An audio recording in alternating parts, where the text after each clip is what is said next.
For every day that you haven't got accurate conversion tracking in place, you're losing money because your ad account is going to be a lot less efficient and effective than it would be if you had it in place. This is the B2B Performance Marketing Podcast by Webmarketer, here to help you make the right moves with your B2B advertising. No spin, no smoke and mirrors, just honest insights from the advertising frontline. Welcome back to the pod. Today, we're going to be talking through a topic request that we've had through. This one's come from Diane, and it's a question that reads, what should I care about in the world of Google Ads? Literally, it's a minefield. Okay, so Miley, I think maybe we could whittle it down to one thing that we'd focus on each. What do you reckon? Yeah, I think so. We were talking about this before, weren't we? And it is a challenge doing it just down to one thing, because I'm a firm believer that it's often a mix of different things. But if you kind of were forcing me to pick just one thing, I think for me, it would be making sure that you're targeting the right people. So I'd start with search personally. And the reason being is if there's search there for your thing, search is brilliant because that is where the high intent is coming through. You can go really specific with search and grab intent. So you know that the people you're reaching are right. When it comes to Google Ads, if you let it have free reign, it's going to actually go a little bit all over the place from where you asked it to go. So I would really highly recommend that when you pick your high intent keywords, you want to make sure that you go exact match on these as well. Now, gone are the days when exact match meant that you'd actually hit that exact keyword and you'll still get some rogue things in there. So still part of that targeting is that you should also be keeping a really close eye on the search terms that are coming through and remove anything that clearly hasn't got the right intent, doesn't look right, and deviates massively from the original keyword that you put in as well. I know a lot of marketers talk about saturating a segment as well, so that you reach like a higher percentage of that audience. And I guess like speaking to that as well, like exact match targeting lets you do that because you're also going to spend a lot less budget with that keyword type than you would with like phrase or broad. Yeah, 100%. I think you can learn more and really hone in that approach rather than trying to do everything all at once. And we all know what happens when you do everything all at once. Nothing tends to work that well at all. You know, the same as like making no changes is bad. Making too many changes is also bad. You're not going to really take stock of what works when you changed it. So if you're laser focusing in on just exact match keywords, well, it massively condensed the scope of what you're doing rather than if you had multiple match types, multiple channels, like, you know, all of that. It's going to be a lot easier to not only manage, but also to see what's making the difference as you make the changes as well. In the same scope, you still find that you've got a lot to do. It's just that those things are now focused in on that keyword or set of keywords. And so it becomes a lot more likely to work for that approach because now you're going to be making better ad copies along those keywords. You're going to be spotting trends quicker because there's going to be budget going towards it. You're going to see how people are interacting with that landing page and maybe where there's some holes. So you'll still have a lot to do. It's going to be so much more focused. Yeah.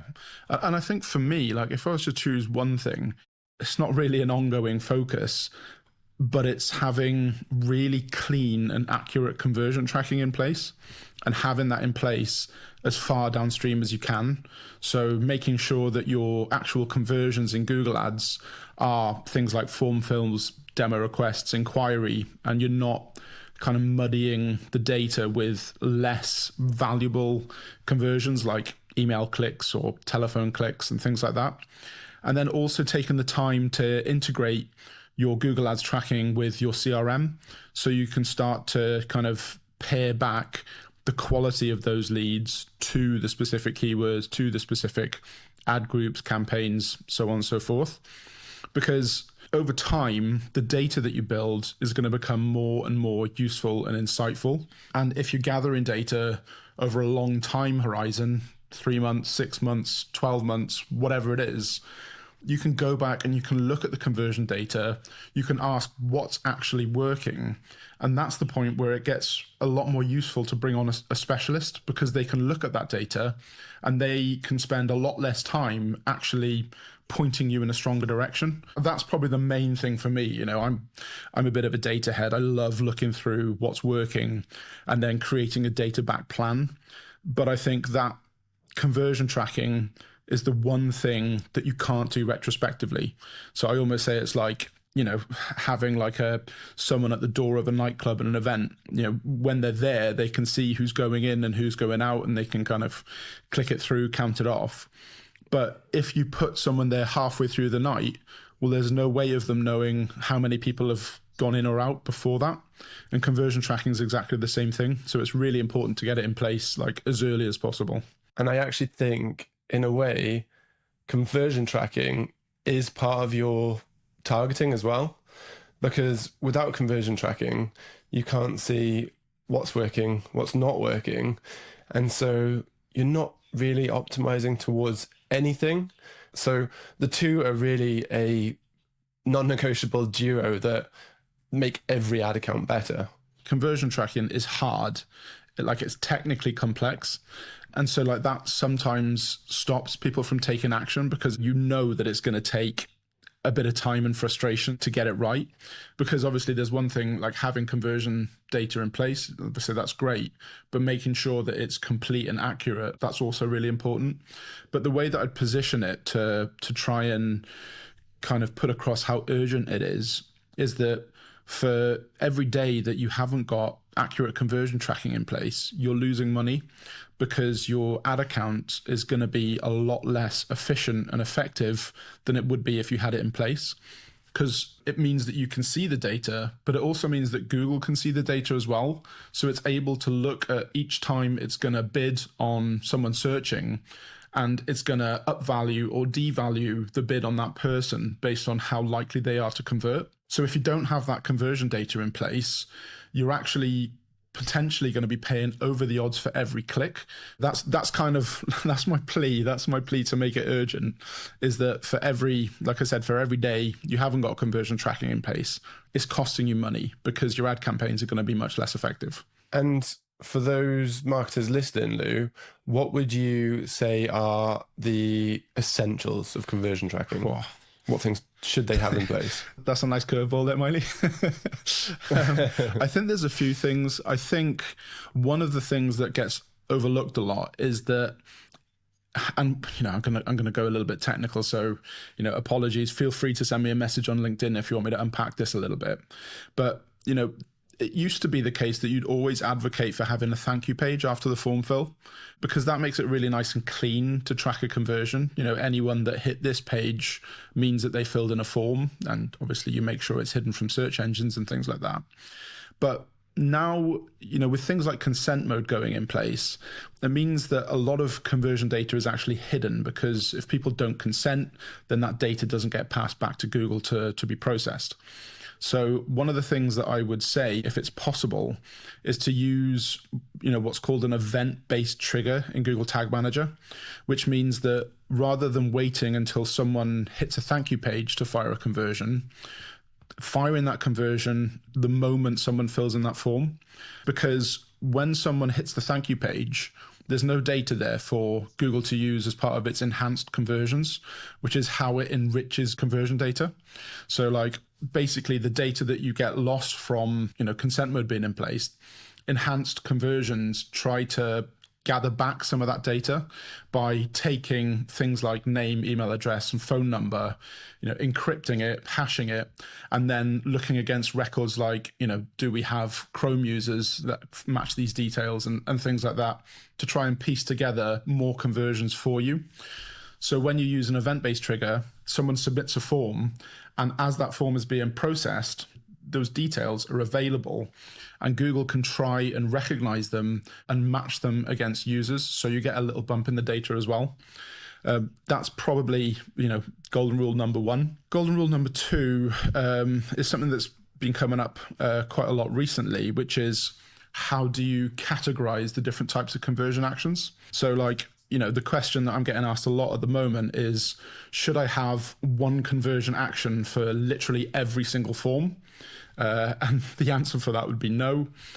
But on the flip side, you don't just want one conversion that's any form fill on the website as well, because you've really got to lean in and think about the value of those form fills. So, for example, if someone signs up to your mailing list, that's not as valuable a form fill as if someone was to book a demo request, because mailing list sign up doesn't have any implied purchase intent, whereas booking a demo does. So, I'd have one conversion for mailing list sign up. I might set it to secondary rather than primary. I'd have one conversion action for demo bookings. By product, if relevant, I'd have one conversion set up for the get in touch form. You can kind of see where I'm going. I wouldn't set up a conversion action for every individual form. I'd really think about the nature and the intent behind those forms and try and go for one conversion action by type and intent value. Would you agree on the benefit there as well, being if someone is doing it the way that you're suggesting and putting the effort into thinking up front on categorizing these in a way that suits them, they're going to thank themselves, a couple of months down the line when they realize they've got to spin up a load more landing pages and they haven't put themselves into this position where they have to conversion track absolutely everything. 100%. When I'm thinking about setting up a tracking project, what I'm trying to ask myself is what question will the client that I'm doing this for be asking themselves 6-12 months down the line? Because the risk is always okay, how many questions can I answer here? And you can spend so much time trying to set up for every different instance of every different question. But actually what you want to be thinking about is where's the value here? And you're really gunning to pinpoint data on each point of value. How do I want the data to be structured? What do I want the individual line items to be, so I can compare and contrast and see what's leading to sales, what's leading to the most valuable actions and things like that. Okay, cool. So what I really want to do here as well is Diane sent a great question through, and I almost want to give a wrap up of here's where to take it from here. We suggested 2 major steps. I'll run through my one, but that is, if you're just starting out, really dive into where your intent searches are, the things that are going to turn into business, and make sure that you're targeting those and you're targeting them on exact match, and any extra search terms that are coming through that don't match that keyword you picked initially is removed from there. I'll add a little side note to what you were saying as well, is I would just exclude the howlers. Do you know what I mean? If something is is not exactly the same as the keyword that you're targeting, but is still kind of relevant and high intent, I'd definitely keep that in place. That's definitely a good shout. Yeah, we see it day in, day out. So when I say that, I do mean the howlers and the things that clearly have no relevance. Yeah. So to wrap up my side simply, it's just that conversion tracking should be in place urgently, and it should be clean, and it should be accurate. And tying in with what Miley said about the high intent keywords, you want to only be using the high intent conversions as well. Awesome. And if those 2 things were done, would they get a much better sense of navigating the minefield of Google Ads, do you think? I reckon so. I mean, it always helps to have a direction to point in, doesn't it? So, I'd probably say focus on those things first. Conversion actions is a one and done thing, which is always good. And then once that's in place, focus on the targeting. It makes a lot of sense. So yeah, thanks for joining us today. If you enjoyed it, feel free to request your own topic that we can run through for you. Just head to webmarketeruk.com/topic. And yeah, we'll look forward to reading what you send through. So hope you have a fab couple of weeks before the next one. Thanks. Goodbye.